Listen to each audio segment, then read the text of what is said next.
मेरे social media viewers और particularly मेरे जो यूट्यूब किडनी ब्लॉग चैनल के व्यूअर्स हैं वो अक्सर पूछते रहते हैं कि आप हमेशा किडनी डिजीज अवेयरनेस की बात करते हैं, तो ये किडनी डिजीज अवेयरनेस है क्या चीज। तो आज की वीडियो में हम डिस्कस करेंगे कि एक पेशेंट के लिए किडनी डिजीज अवेयरनेस का मतलब क्या है। अस्सलाम वालेकुम, डॉक्टर वैसका from expert consult clinic of Lahore. मैं पाकिस्तान वापस अपनी लाहौर वाली नेफ्रोलॉजी सीट पर पहुंच गया हूं और इसीलिए वीडियोस में कुछ डिले हुआ है क्योंकि मैं 3-4 दिन ट्रैवल में था और वीडियो ना रिकॉर्ड कर सका ना मैं कहीं अपलोड कर सका। एनीवेज, आज हम शुरू करते हैं कि किडनी डिजीज अवेयरनेस क्या चीज है। किडनी डिजीज अवेयरनेस को मल्टीपल लेवल्स पर देखा जा सकता है।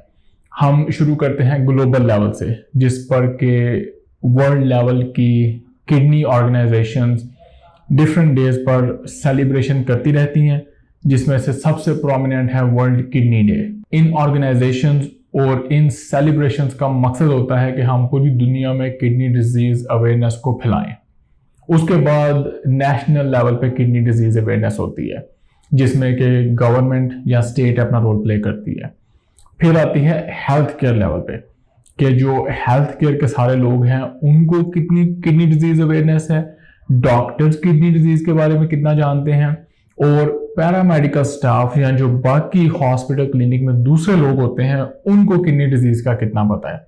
और जो बहुत ही अहमियत का हामिल है, इसको हम एक सेपरेट वीडियो में डिस्कस करेंगे। लेकिन अगर ये डॉक्टर्स, पैरामेडिकल स्टाफ और दूसरे हॉस्पिटल के लोग किडनी डिजीज अवेयरनेस रखते हों तो बहुत सारे पेशेंट्स की क्रॉनिक किडनी डिजीज को बचाया जा सकता है। पर एनीवेज, आज का हमारा लेवल है पेशेंट लेवल कि एक पेशेंट के लिए किडनी डिजीज अवेयरनेस का क्या मतलब है। तो ये स्टार्ट होता है सबसे पहले आपके किडनी डायग्नोसिस से कि आपको पता हो कि आपको किडनी डिजीज है।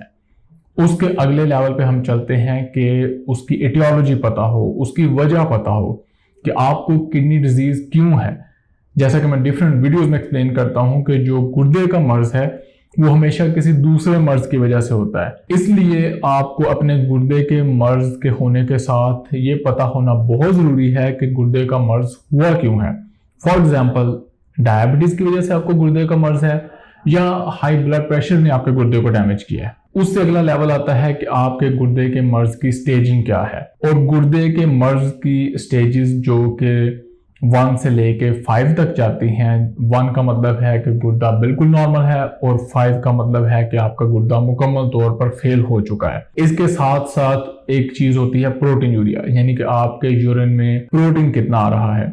ये भी स्टेजिंग के लेवल पर भी बहुत अहम है और आपके किडनी डिजीज के फंक्शन को अगले कुछ महीनों, सालों में खराब होने की प्रेडिक्शन के लिए भी बहुत अहम है। इस सारे टॉपिक को मैंने तकरीबन बड़ी डिटेल से डिस्कस किया है एपिसोड 4, 5 और 6 में।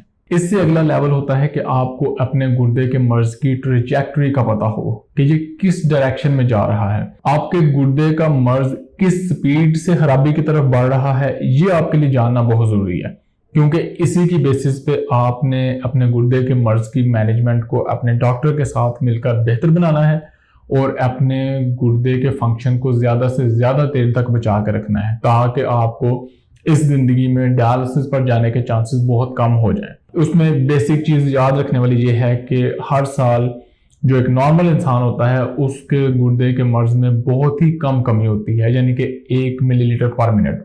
और जो गुर्दे का मरीज होता है उसमें हमारा टारगेट होता है कि हमने उसके गुर्दे को साल में 2 मिलीलीटर पर मिनट से ज्यादा खराब नहीं होने देना।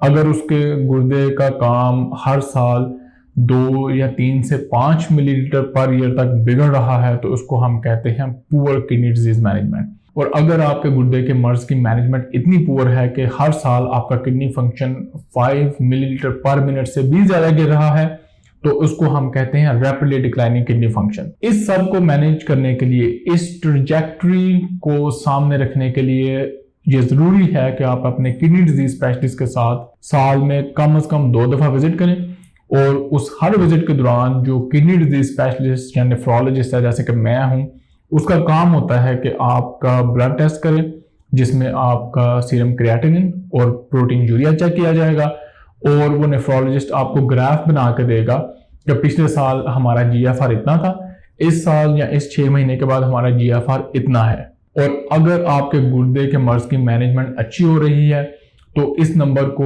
एक स्टेबल लेवल पर रहना चाहिए और हर साल 2 मिलीलीटर पर मिनट से ज्यादा नहीं गिरना चाहिए। इस टॉपिक पर और ज्यादा डिटेल डिस्कशन देखने के लिए आप एपिसोड 12 पर जाकर उसको डिटेल से देख सकते हैं। अगला स्टेप आता है कि आपका डायलिसिस पर जाने का रिस्क क्या है, और हम साइंटिफिकली अब ये परसेंटेज में कैलकुलेट कर सकते हैं। इस टॉपिक की डिटेल डिस्कस की गई है एपिसोड 22 में, जहां पर आप उन क्वेश्चंस को देख सकते हैं जिनको यूज करके आप ये प्रेडिक्ट कर सकते हैं कि आपका डायलिसिस पर जाने का रिस्क क्या है।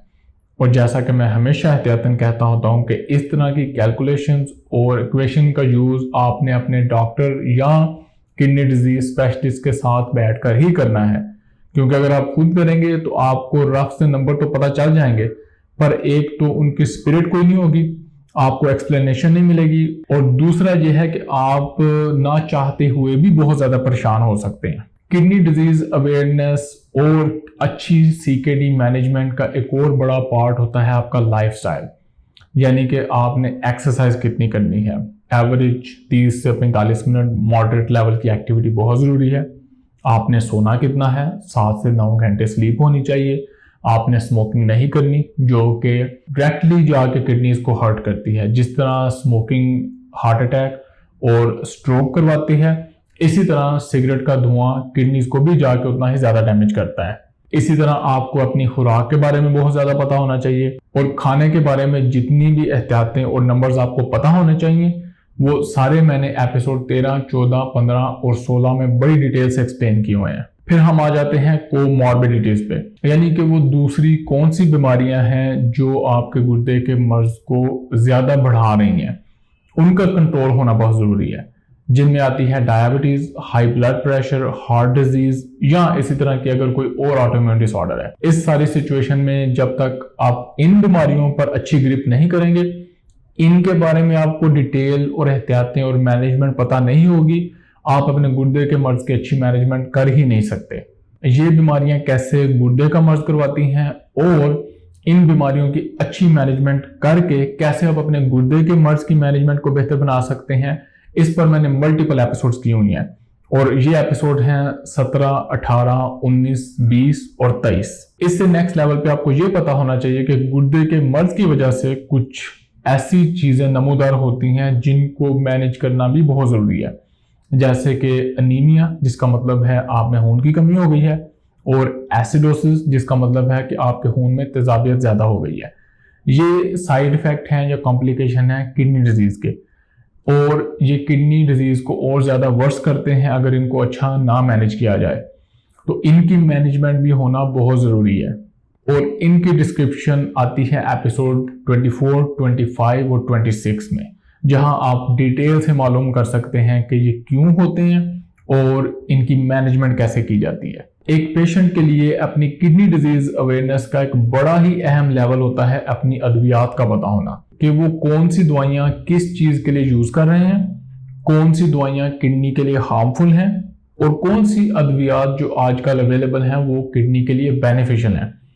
अगर आपको इन सारी चीजों का ना पता हो तो एक तो आपकी किडनी डिजीज मैनेजमेंट खराब हो सकती है, दूसरा आपके बहुत ज्यादा किडनी डिजीज साइड इफेक्ट हो सकते हैं। हम अक्सर औकात पेशेंट्स देखते हैं जिनको पता ही नहीं होता कि आइबुप्रोफेन वगैरह, मोट्रिन वगैरह, नेप्रोक्सिन, इस तरह की अद्वियात आप अपने सीकेडी के साथ इस्तेमाल नहीं कर सकते, क्योंकि ना सिर्फ ये आपके गुर्दे के मर्ज को बढ़ाते हैं, बल्कि इनकी डोज ब्लड में एक्यूमुलेट होने की वजह से इनके साइड इफेक्ट भी ज्यादा हो जाते हैं। इसी तरह आपको पता होना चाहिए कि अगर आप किसी कैट स्कैन, सीटी स्कैन के लिए या एमआरआई के लिए जाएं तो उसमें जो डाई या कॉन्ट्रास्ट दिया जाता है उसको भी आपने अवॉइड करने की कोशिश करनी है। और अगर कोई ऐसी सूरत पेश आ जाए जिसमें आपके लिए वो सीटी स्कैन करवाना लाजमी है, तो उस सिलसिले में आपने अपने नेफ्रोलॉजिस्ट या किडनी डिजीज स्पेशलिस्ट को जरूर इन्वॉल्व करना होता है। इस नेफ्रोलॉजिस्ट का आपकी सीटी स्कैन वाली सिचुएशन में रोल ये होता है कि वो इस कंट्रास्ट के साइड इफेक्ट्स को कम से कम करने की कोशिश करता है, जिसके लिए वो डिफरेंट टेक्निक से इस्तेमाल करता है। यानी कि बाज़ औक़ात पेशेंट को आईवी फ्लूइड्स दिए जाते हैं, बाज़ औक़ात उसकी कुछ अद्वियात टेस्ट से पहले वाले दिन और टेस्ट के बाद वाले दिन रोक ली जाती हैं, जिसकी वजह से इस कॉन्ट्रास्ट या डाई से जो साइड इफेक्ट होने होते हैं वो कम से कम हो जाते हैं। और आखिर में सबसे अहम है कि यूं ही आप स्टेज 4 किडनी डिजीज में दाखिल हों, आपने रीनल रिप्लेसमेंट थेरेपी के बारे में जानना शुरू कर देना है। रीनल रिप्लेसमेंट थेरेपी एक्चुअली हम उस ट्रीटमेंट को कहते हैं जो कि आपके गुर्दे का काम करने के लिए मुकम्मल किडनी फेलियर के बाद यूज की जाएगी। इसमें आता है डायलिसिस, बेशक वो हीमोडायलिसिस हो या पेरिटोनियल डायलिसिस हो या किडनी ट्रांसप्लांट। तो अमेरिका में या वर्ल्ड लेवल पे जहां भी सिविलाइज्ड किस्म का हेल्थ केयर है, वहां पे स्टेज 4 में एंटर होते ही पेशेंट को एजुकेट करना शुरू कर दिया जाता है।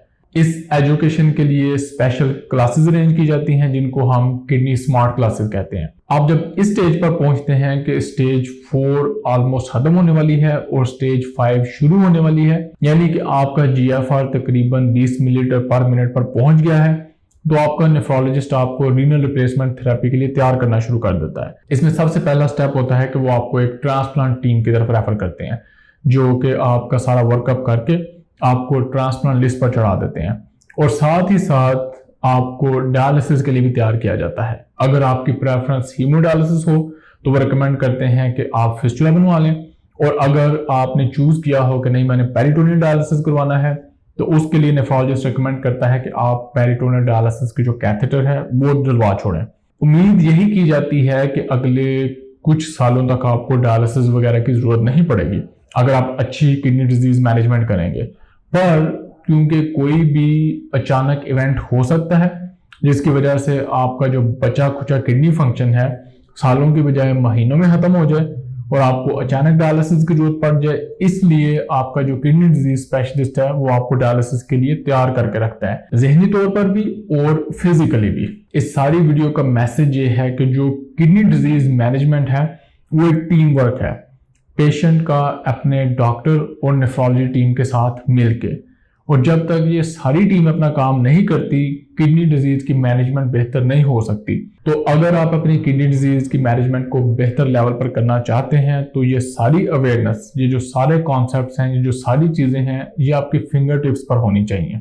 लेकिन इसके बावजूद आपने अपना एक्सपीरियंस हमारे साथ जरूर शेयर करना है। मैं हजारों दफा कह चुका हूं कि उससे हमें भी अपनी वीडियोस बेहतर करने का मौका मिलता है, और दूसरे पेशेंट जब आपका एक्सपीरियंस सुनते हैं, पढ़ते हैं, देखते हैं तो उनको भी इंकरेजमेंट होती है।